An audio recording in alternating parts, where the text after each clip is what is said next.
جو بہت بڑا اعزاز تھا. تو حضرت اصلہ بن شریک رضی اللہ تعالی عنہ تأمل کرنے لگے کہ غسل کی حاجت میں اگر میں جاؤں، سرکار دو عالم جس کجاوے پر تشریف فرما ہوتے ہیں تو اس کو اپنے ہاتھوں سے اٹھا کر سواری پہ باندھوں تو کجاوے کی بے ادبی ہو جائے گی، بے ادبی کا شکار نہ ہو جاؤں. حضرت اصلہ بن شریک ایک دوسرے ساتھی کو آواز دیتے ہیں. دوسرے ساتھی کو آواز دینے کے بعد فرماتے ہیں کہ ذرا آقائے دو جہاں صلی اللہ علیہ وسلم کی سواری پر کجاوا باندھا جائے. تو انہوں نے اپنے اعتبار سے کجاوا باندھا، بیٹھنے کے لیے جو سیٹ ہوتی تھی وہ انہوں نے باندھا، لکڑیوں کی شکل میں ہوتی تھی، تو اس کو انہوں نے باندھا. باندھنے کے بعد آقائے دو جہاں صلی اللہ علیہ وسلم اس پر تشریف فرما ہو گئے. سرکار دو عالم جب کجاوے پر تشریف فرما ہوئے تو آقائے دو جہاں نے ملاحظہ فرمایا کہ کجاوا اس طرح نہیں باندھا گیا ہے جس طرح روز حضرت اصلہ بن شریک باندھتے ہیں. کچھ الگ سا باندھا ہوا نظر آتا ہے، کچھ بے ترتیبی محسوس ہوتی ہے، وہ کیفیت نہیں ہے جو روزانہ کی تھی. آقائے دو جہاں آواز دیتے ہیں کہ اے اصلہ، کیا بات ہے کہ سواری کا کجاوا میں متغیر پاتا ہوں، برابر باندھا ہوا نہیں پاتا ہوں، اس کے اندر کچھ کھوٹ نظر آتا ہے. حضرت اصلہ نے عرض کیا یا رسول اللہ، مجھے چونکہ غسل کی ضرورت تھی تو میں نے مناسب نہیں سمجھا کہ آپ جن لکڑیوں پر کجاوے کی جن لکڑیوں پر تشریف فرما ہوتے ہیں ان لکڑیوں کو بے غسل کی حالت میں چھوں، لکڑیوں کی بے ادبی ہو جائے گی. تو کجاوے کی بے ادبی سے بچنے کے لیے میں نے دوسرے کو حکم دیا تھا. تو کجاوا میں نے آج نہیں باندھا، دوسرے شخص نے باندھا ہے. تو اتنا سننے کے بعد حضرت شیخ الاسلام انوار احمدی میں یہ واقعہ کوٹ کرتے ہوئے نقل فرماتے ہیں کہ یہ صحابہ کا ادب رسول تھا، صحابہ کا ادب رسول تھا. ہمیں چاہیے کہ صحابہ سے ادب رسول کے گوشے سیکھیں. صحابہ کا مرتبہ تو بہت اونچا ہے، اونچے مرتبے پر فائز یہ اشخاص یہ خوب جانتے تھے کہ رسول کی ذات کی عظمت کا عالم کیا ہے. تو چنانچہ حضرت شیخ الاسلام اس پر تبصرہ فرماتے ہوئے فرماتے ہیں کہ حضرت اصلہ بن شریک اتنا زیادہ ادب رسول میں اپنے آپ کو مستغرق کر چکے تھے کہ بے غسل کی حالت میں کجاوے کی لکڑیوں کو چھونا بھی بے ادبی سمجھا. تو جب کجاوے کی لکڑیوں کے ادب کا یہ عالم ہے تو بزرگان دین کے ادب کا عالم کیا ہوگا؟ بزرگان دین کا ادب کتنا زیادہ محمود ہوگا. یہ الفاظ ہیں شیخ الاسلام کی. تو حضرت شیخ الاسلام کی یہ خصوصی صفت ہے کہ وہ احادیث کے ذریعے، نقطوں کے ذریعے، تبصروں کے ذریعے، اپنے شعور کے ذریعے اور اپنے تدبر اور فکر کے ذریعے، پھر اپنی حدیث دانی کے ذریعے، پھر واقعات کے ذریعے، فلسفیانہ بحث کے ذریعے، عقل کے نور کے ذریعے حضرت شیخ الاسلام سارے زمانے کو ہر جگہ ہر لمحہ ادب رسول سکھاتے ہوئے نظر آتے. یہ جو خصوصی وصف آپ کا تھا یہ اتنا ذرا بے مثال تھا کہ وہ واقعات آپ نے نقل فرمائے، پھر ایسی ایسی حدیثوں کو آپ نے درج فرمایا. اور اس کے بعد اس سے زیادہ اچھی چیز اور یہ ہے کہ حدیثوں اور قرآن کی آیتوں کو درج کرنے کے بعد اس کے اوپر جو آپ کا بے لاگ تبصرہ آتا ہے وہ عشق و محبت اور ادب رسول سے پر نظر آتا ہے. ایک ایک جملے کے اندر ادب رسول کی خوشبو مہکتی ہے، پھر عشق رسول کی خوشبو سے سارا معاشرہ معطر نظر آتا ہے. حضرت شیخ الاسلام فرماتے ہیں ایک مقام پر، یہ بات یاد رکھے کہ بعض لوگوں کا ایک کہنا ایک فتنہ ہے، باریک باریک فتنوں کی نشاندہی آپ نے فرمائی کہ کہاں کس چھوٹے سے بل سے فتنہ آ سکتا ہے. حضرت شیخ الاسلام اس کا سدباب کرنے کے لیے اپنی فکری اور برہانی اور دلیلی انداز میں بہت زیادہ کوشش سر فرمائی، پھر فتنے کا ایسا سدباب فرمایا کہ بہت دور تک سارے فتنے از خود ختم ہو جائیں۔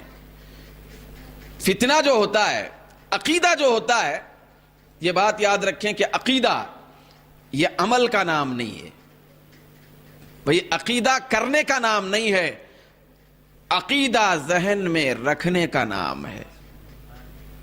یہ بات طے ہے کہ عقیدہ ایک فکر کا نام ہے بھئی، عقیدہ ایک سوچ کا نام ہے بھئی، عقیدہ ایک یقین کا نام ہے، عقیدہ اپنے دل کی کیفیت کا نام ہے۔ حضرت شیخ الاسلام فرماتے ہیں کہ اللہ کے حبیب سے اس طرح کا ادب کا معاملہ صحابہ کرام کی طرف سے جو ہوتا تھا، یہ محبت کی بنیاد پر ہی نہیں ہوتا تھا، یہ محبت کی بنیاد پہ نہیں ہوتا تھا، یہ عقیدے کی بنیاد پہ ہوتا تھا۔ یہ میں خاص بات آپ کے سامنے عرض کیا ہوں، یہ بات بہت بڑے مجمع میں بیان کرنے کی، تو حضرت شیخ الاسلام کی اس جہت سے اتنی بڑی خدمت ہے اور یہ اتنا پیارا اور انتہائی نرالا انداز ہے بھائی۔ ایک ہوتا، اب اس کے اندر آپ دیکھیں کہ کتنا زیادہ اونچا کمال اس کے اندر رکھا ہوا ہے، کتنا زیادہ اعلیٰ تصور اس کے اندر رکھا ہوا ہے۔ صحابہ کرام کے دل محبت رسول سے سجے ہوئے ضرور تھے، صحابہ سے زیادہ اللہ کے رسول سے محبت کرنے والا کوئی نہیں آ سکتا۔ ٹوٹ ٹوٹ کر محبت کرتے تھے، بے ساختہ ٹوٹ ٹوٹ کر ادب کرتے تھے۔ روایتوں کی بھرمار آپ نے فرمائی مختلف کتابوں کے اندر، بھائی انوار احمدی لے لیجئے، مقاصد الاسلام کے 11 حصے اٹھائیے، یا افادۃ الافہام اٹھائیے، انوار الحق اٹھائیے، ساری کتابوں کے اندر حضرت شیخ الاسلام چاہے عقلی بحث کرتے ہوں یا نقلی بحث کرتے ہوں، قرآن کے ذریعے سے بحث کرتے ہوں، حدیث کے ذریعے سے بحث کرتے ہوں، ہر چیز کا رخ بارگاہ مصطفیٰ ہے۔ مگر حضرت شیخ الاسلام یہ جو خصوصی نقطہ آپ نے واضح فرمایا، یہ بہت بڑی گہرائی رکھنے والا نقطہ ہے۔ یہ جب نقطہ میں پڑھا تو واقعتاً میرے دل کے اندر بھی ایک کپکپاہٹ پیدا ہو گئی کہ کتنی پیاری بات اور کتنا زیادہ مضبوط مزاج حضرت شیخ الاسلام نے صحابہ کا پیش کیا۔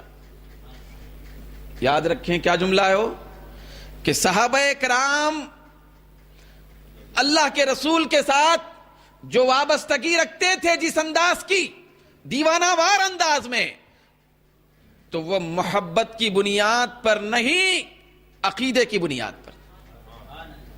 تو اس میں کیا فرق ہے بھئی؟ عقیدہ یہ ہر ایک کو اختیار کرنا ضروری ہوتا ہے۔ عقیدہ یہ قانونی حیثیت رکھتا ہے، عقیدہ ایک قاعدے کی بات ہوتی ہے، عقیدہ باضابطہ ایک نظام ہوتا ہے۔ تو عقیدے کے اندر بہت زیادہ استحکام ہوتا ہے، عقیدہ آپ کو ماننا ہی پڑتا ہے، آپ اگر مانیں گے تو مسلمان رہیں گے، عقیدے کے اعتبار سے قبول نہیں کریں گے تو مسلمان ہی نہیں رہیں گے۔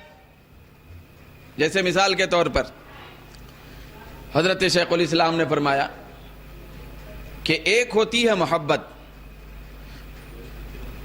ایک ہوتا ہے عقیدہ، جس کو ہم عقیدت کہتے ہیں۔ تو محبت کی بنیاد پر کبھی کوئی آدمی حالت جنون میں آ جاتا ہے، حالت جنون میں آ جاتا ہے، محبت کی بنیاد پر وہ بے ساختہ کئی ایسے کام اپنے محبوب کے ساتھ کرتا ہے، ادب بھی کرتا ہے، نسبت کا خیال بھی رکھتا ہے، ایک دھن اس کے اوپر محبت میں طاری ہو جاتا ہے، جس کی وجہ سے وہ بے ساختہ ادب میں مبالغہ کرتے نظر آتا ہے۔ لیکن محبت بعض مقامات پہ اس کو پیچھے سے گریباں پکڑ کر کھینچتے ہوئے بھی نظر آتی ہے کہ آگے مت کر۔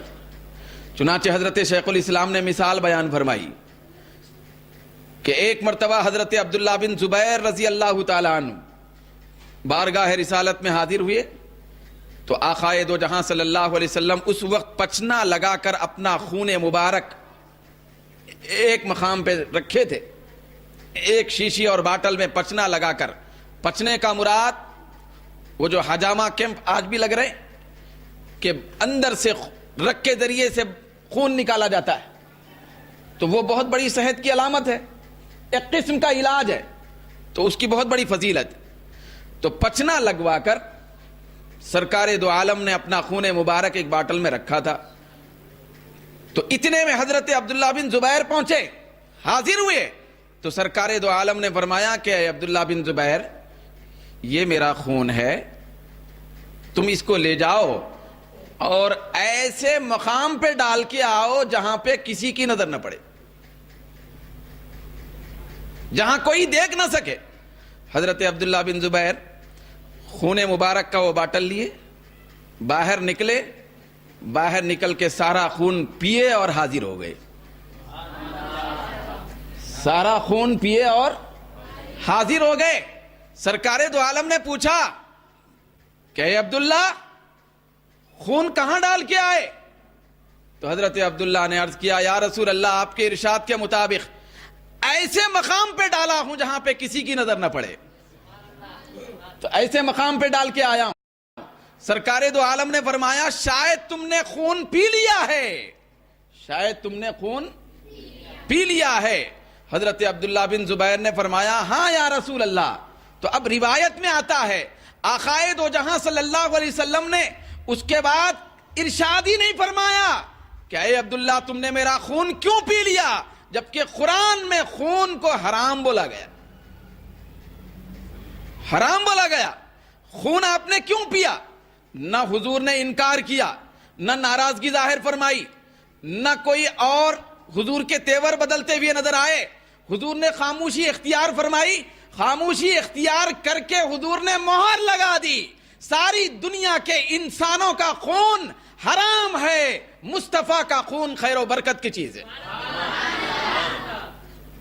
تو یہاں جہاں سارے دنیا میں حرام ہوتا ہے وہ مصطفیٰ کے اندر حلال ہوتا ہے، تو مصطفیٰ کے اندر جو پہلے سے حلال ہے اس کی برکت کا عالم کیا ہوگا. تو حضور اس کو ملاحظہ فرمائے، تو خاموشی اختیار فرمائے. پھر حضرت شیخ الاسلام کا اب یہاں تفسیرہ سنی.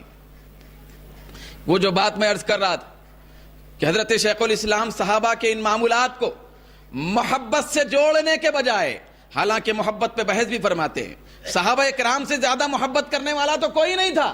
صحابہ کے محبت کے کیفیات شیخ الاسلام نے بیان کیے، صحابہ کے ادب رسول کے کیفیات بیان فرمائے، لیکن اس جگہ فرماتے ہیں کہ یاد رکھو حضرت عبداللہ بن زبیر کو نہ سرکار نے حکم دیا تھا کہ میرا خون پیو، نہ حضرت عبداللہ بن زبیر نے عرض کیا تھا کہ یا رسول اللہ پی سکتا ہوں، کیا اجازت ہے میں پی سکتا ہوں. شیخ الاسلام فرماتے ہیں محبت میں اجازت نہیں پوچھی جاتی، محبت میں اجازت نہیں پوچھی جاتی. جو چیز پوچھ کے کی جاتی ہے وہ محبت نہیں ہوتی ہے، وہ محبت نہیں ہوتی ہے. بے ساختگی کے ساتھ، دیوانگی کے ساتھ، کیفیت کے ساتھ، وجد کے ساتھ، ایک بے قراری کے عالم میں آدمی جب اپنے محبوب کے ساتھ کوئی کام کرتا ہے، اس طرح کی ادائیں اور انداز اختیار کرتا ہے، تو اس کو محبت کہتے ہیں. پھر اس کے بعد شیخ الاسلام فرماتے ہیں اچانک کہ یاد رکھو یہ محبت بھی نہیں تھی، یہ خون کا پینا یہ محبت بھی نہیں. حضرت عبداللہ بن زبیر میں محبت تھی، لیکن پینا خون کو یہ محبت پر دلالت نہیں کرتا ہے. کیوں؟ اس لیے کہ کوئی بھی ایسا چاہنے والا دنیا میں نہیں مل سکتا. وہ محبوب سے محبت تو کرتا ہے لیکن فضلات اور بول مبارک اور خون مبارک پینے کے لیے تیار نہیں ہوتا. محبت خود اس کے لیے تیار اور آمادہ نہیں ہوتی. یہ انداز حضرت عبداللہ بن زبیر کا خون مبارک کو پینے کا یہ انداز بتا رہا ہے کہ صحابہ کرام اللہ کے رسول کے ساتھ یہ ساری چیزیں اور سارے معمولات اس طرح کا اختیار کرنے میں محبت کا پہلو غالب نہیں ہوتا تھا، عقیدے کا پہلو غالب ہوتا تھا، کیونکہ صحابہ کا مزاج